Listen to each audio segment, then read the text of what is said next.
Oke teman-teman, ini kita sekarang sudah bersama pemilik rumah mewah yang berada di area perbukitan ya Bu ya? Ya Pak? Soalnya spot belakang itu area pegunungan, depan Gunung Ciremai. Nah ini Ibu ini pekerjaannya sebagai bidan ya Bu ya? Iya. Kalau tugasnya di mana Bu? Puskesmas Cikijing. Di Puskesmas Cikijing, Ya. Ibu bidan Nokrika gitu. Ya. Kalau Bapak teh Pak Haris kerja? Anudin. Ya. Tugasnya di Kecamatan Cingambul? Di KUA Cingambul. Di KUA gitu, sebagai penyuluh agama. Jadi ini dua-duanya kerja di birokrasi itu atau apa tuh Pak? Birokrasi atau apa sih kayak gitu teh? Pemerintahan. Ya. Pemerintahan. Kalau birokrasi mah berarti gimana? Contohnya dinas harus struktural ya. Oh gitu. Nah Pak, kalau Ibu dulu deh. Ibu kerja atau menjadi seorang bidan nih. Udah dari berapa? 2009. Pas lulus kuliah itu dari 2009. Lulus kuliah 2008. Pas ikut pengangkatan bidan dari 2009. 2009. Tugas pertama di Banjaran gitu. Terus ada perpindahan karena harus pengalihan ke Ponet, jadi pindah ke Malawisma. 3 tahun di sana, ikut suami pindah lagi ke sini. Berarti waktu tugas di Banjaran dan di Malawisma dari Wangkelang ini PP terus pulang pergi Bu? Enggak, kan bidan desa. Oh bidan desa. Jadi menetap. Awalnya bidan desa, jadi menetap di sana. Banjaran ya, di Desa Sindang Pala. Di Desa Sindang Pala. Kalau di Malawisma di desa apa? Kalau di Malawisma di Ponet, tapi kan asli di sana, jadi tinggal di rumah di sana. Di sana juga. Ya. Oh di Ciranca. Malawisma. Oh kebetulan Ibu tuh orang Malawisma, orang Ciranca ya Bu ya. Nah Bu, kalau itu Bu, maaf ya kalau misalkan guru kan harus ngabdi dulu sebelum diangkat ASN tuh. Kalau bidan itu sama? Enggak, kan dari 2009 ada PTT. Kalau bidan ada PTT, itu ada yang dari PTT pusat, ada yang dari provinsi. Kebetulan saya ngambilnya dari PTT provinsi. Jadi untuk ukuran gajinya berapa Bu? Sesuai UMR atau gimana? Beda-beda, karena dari 2009 dari mulai 1 juta naik lagi. Sekarang alhamdulillah lah bisa buat jajan anak-anak. Bisa bangun rumah juga ya. Iya, alhamdulillah. Nah Ibu berarti dari nol berarti ya dari kuliah. Itu kalau ketemu sama Bapak, nikah sama si Bapak itu habis udah jadi bidan atau masih kuliah Bu? Pas lagi kuliah. Pas lagi kuliah. Jadi ceritanya gini. Gimana tuh Pak? Kita itu sama-sama kuliah di Bandung. Kebetulan saya kuliah di UIN Bandung. Ya. Di biru, istri kuliah di Setikes Dharma Husada. Gitu. Jadi ketemunya itu di mobil waktu mau berangkat ke Bandung di bis Bijaksana tuh. Oh iya. Bis Bijaksana. Gitu di Talaga naik gitu kan. Kalau misalnya kalau orang-orang Cikijing pasti tahu Bijaksana ya. Tapi ternyata pas udah kenalan dia itu adik kelas saya waktu di Mantalaga. Itulah gitu.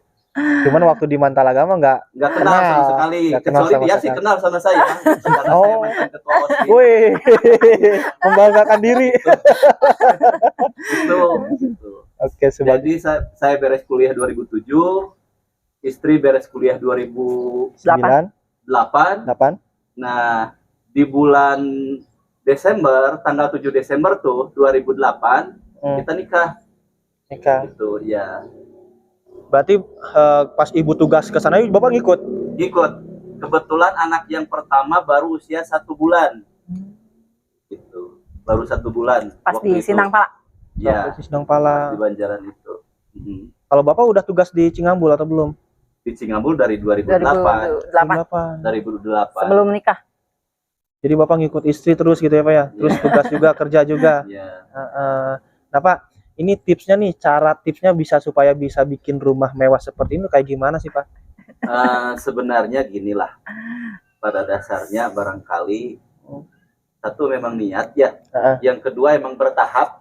Terus terang aja barangkali pinjem lah dari sana dari sini termasuk dari bank. Dan sampai saat ini pun sebenarnya belum lunas. Gitu. Tapi pada intinya begini barangkali, dari segala sesuatu yang serba terbatas, segala sesuatu tergantung mimpi.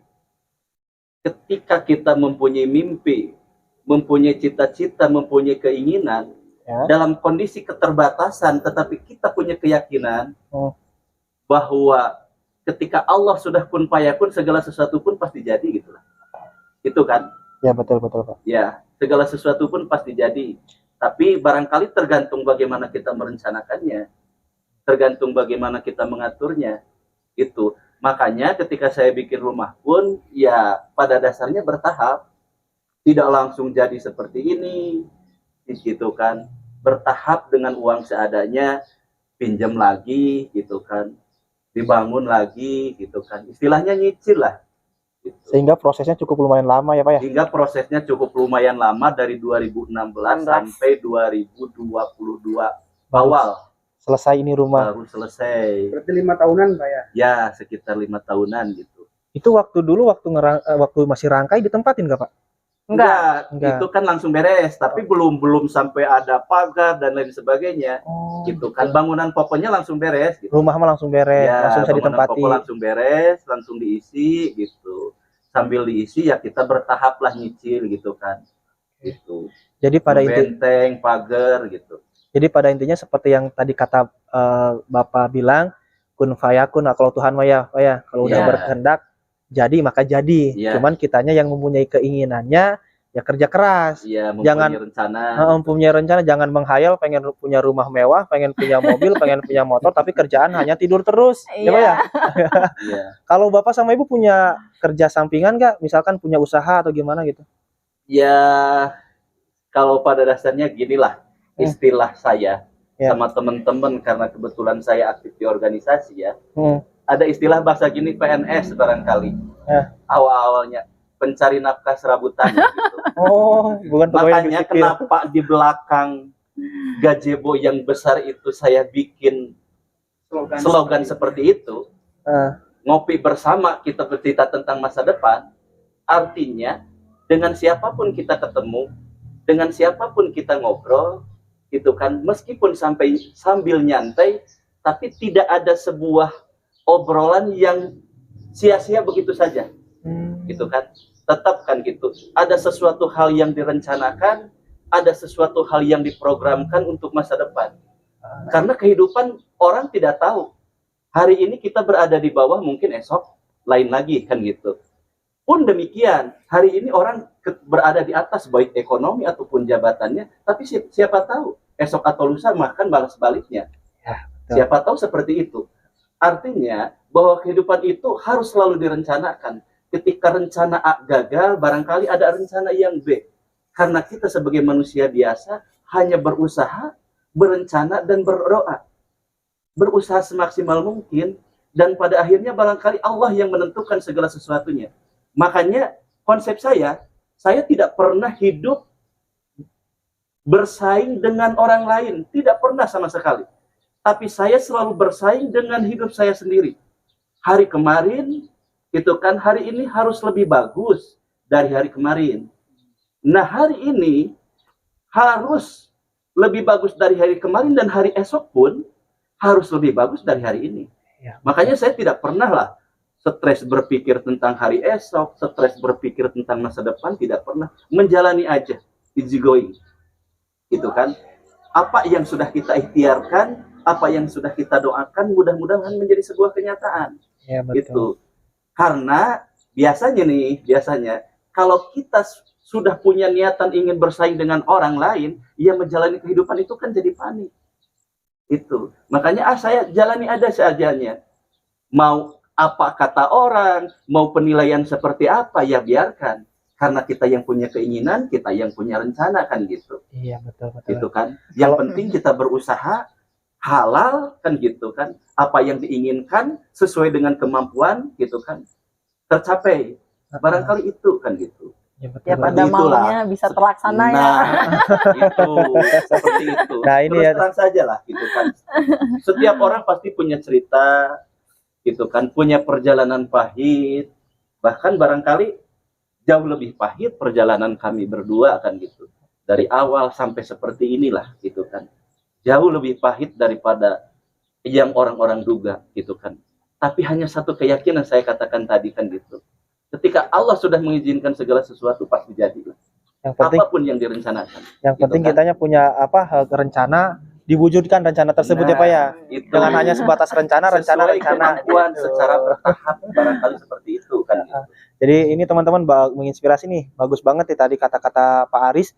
Jadi kita ngobrol di belakang itu ngopi sambil membicarakan masa depan. Iya. Jadi nggak ngobrol kebanyakan itu ngalir ngidul. Obrolan yang bermanfaat ya Pak ya. Iya. Kalau misalkan lagi nongkrong sama teman-teman jangan pamer harta atau gimana. Iya. Ngobrolkan masa depan, yuk bangkit, ajak teman-teman kita supaya bisa sukses bareng-bareng ya Pak ya. Gitu kan. Dan kuncinya seperti tadi, kun fayakun, kalau Allah udah berkehendak masih bakal jadi ya Pak ya. Iya. Asal kitanya punya bersungguh-sungguh untuk mewujudkan itu semua. Dan hiraukan apa kata orang. Karena yang membeli milik dan membeli rezeki itu Allah. Kan gitu. Profesi apapun itu hanya sebuah jalan. Ya, kan betul. gitu. Tapi yang mendatangkan rezeki itu kan Allah kan gitu. Ya. Seringkali orang mengukur dari profesi kan gitu. Profesi pengusaha tidak jaminan sukses. Kan gitu. Profesi seorang pejabat pun tidak jaminan sukses kalau ukurannya hanya sebatas ekonomi, kan gitu. Tapi ketika Allah sudah mengizinkan, apapun pasti jadi. Betul. Apa yang kita inginkan pasti terwujud, kan gitu. Cuma kan hanya rentang waktu yang menentukan, kan gitu. Jadi kalau barangkali keterwujudan itu peribahasa orang Sunda mah tong kumeok memeh dipacok. Tong kumeok memeh dipacok. Jadian, cacian, makian itu pemecut untuk kita bisa menjadi sukses, untuk bisa menjadi lebih baik lagi apa ya? Iya.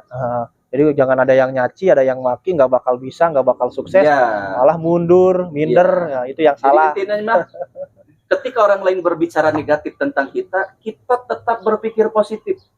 Kita tetap melakukan hal-hal yang positif sesuai dengan apa yang kita rencanakan dalam kehidupan kita. Karena orang kan tidak tahu, orang lain, apa kehidupan yang kita rencanakan masing-masing, kan gitu.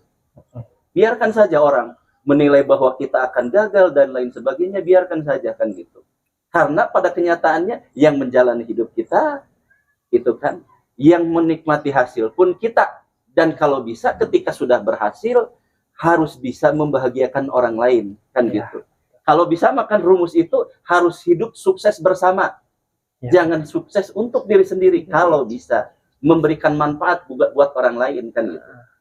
Seperti itu. Kalau bisa kita menjalani hidup itu. Artinya apa?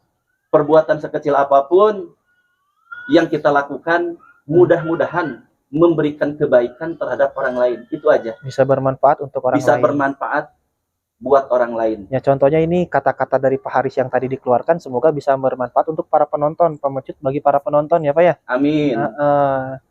Siapa tahu nih para penonton pengen ngikutin jejak Pak Haris kayak gitu. Pokoknya semangat aja untuk bekerja untuk urusan rezeki, Allah yang ngatur. Ya Pak, yang penting mah kita punya keinginan terlebih dahulu. Iya. Nah, cacian makian jadikan pemecut.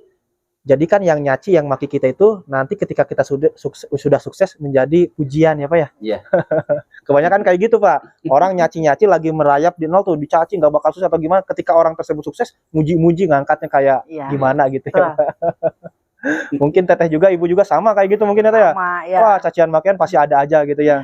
Jadikan motivasi sama kita. Jadikan motivasi. Biar lebih dari ini ya. Oh, betul ya. Mohon doanya saja. Gitu, doa apa lagi nih Pak? Rumah udah mewah, mobil udah punya. Masih banyak cita-cita masih banyak yang belum tercapai. Masih ada beberapa urutan menunggu giliran nanti. Oke.